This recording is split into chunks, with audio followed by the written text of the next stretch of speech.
Kia ora, welcome back to Mondays with Moshe. Kia ora. Yay. So in the last session we're introducing the notion of duality, that out of the big oneness comes the two.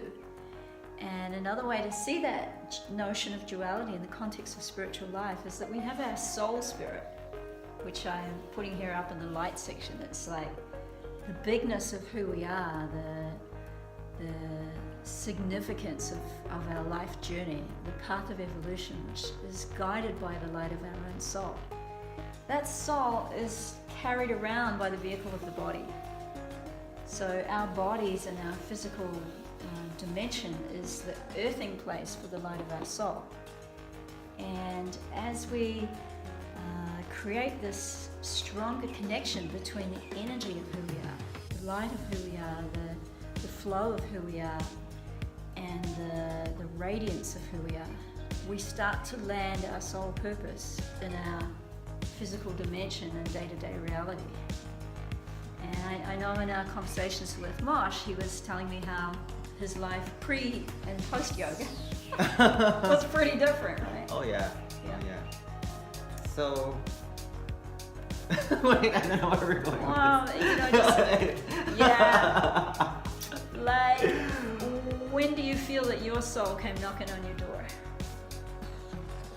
Definitely, okay.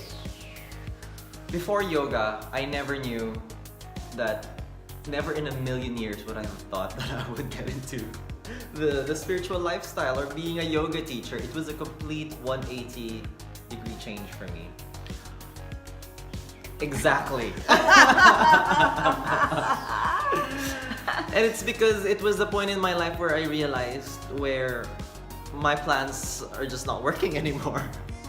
You know, I got into rehab, I got into drugs, all those things, and I just hit rock bottom, and it just came to a point where I realized none of my plans are just working anymore. So it's time to surrender. And that just doesn't mean giving up, but just really allowing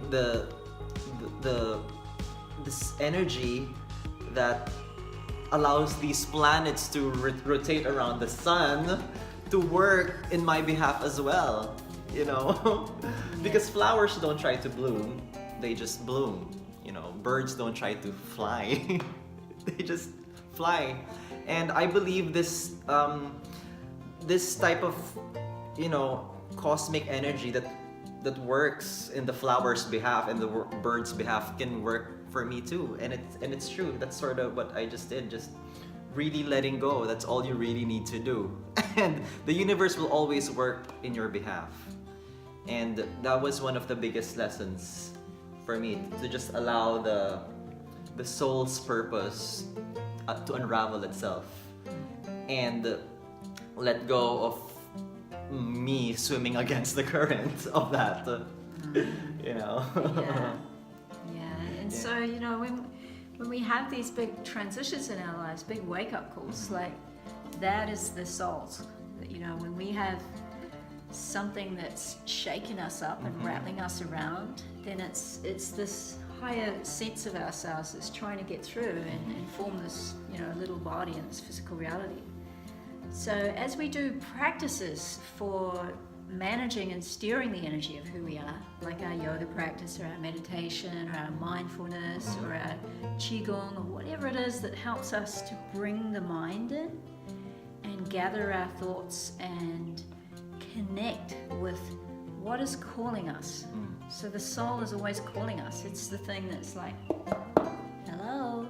And if you don't listen to that knot, it's gonna kick you until you hit rock bottom, which was what happened to me. Yeah. And in a sense, we could say, like, the world today, it's right. We're all getting shaken up. So it is a time where, if we're not grounded in something that helps us feel stable, if we don't have some solid ground underneath us, like our day-to-day rhythms, our routines, our homes, our families, our friends, our gardens, if we don't do some stuff that helps us stay grounded, this big old shake-up energy that's rattling around in the world today, like it's a collective wake up. So now's the time to find some things that help balance your own energy, because the frenetic nature of the energy of the world today, it's in such radical transformation and change. If you're not a little bit settled, it's just a wipeout. Recipe for wipeout. Yeah. And to me, this whole spiritual path that we do is anything that you do that allows you to quiet your mind, release your fear, your worries, or anxiety in order for you to hear this knock.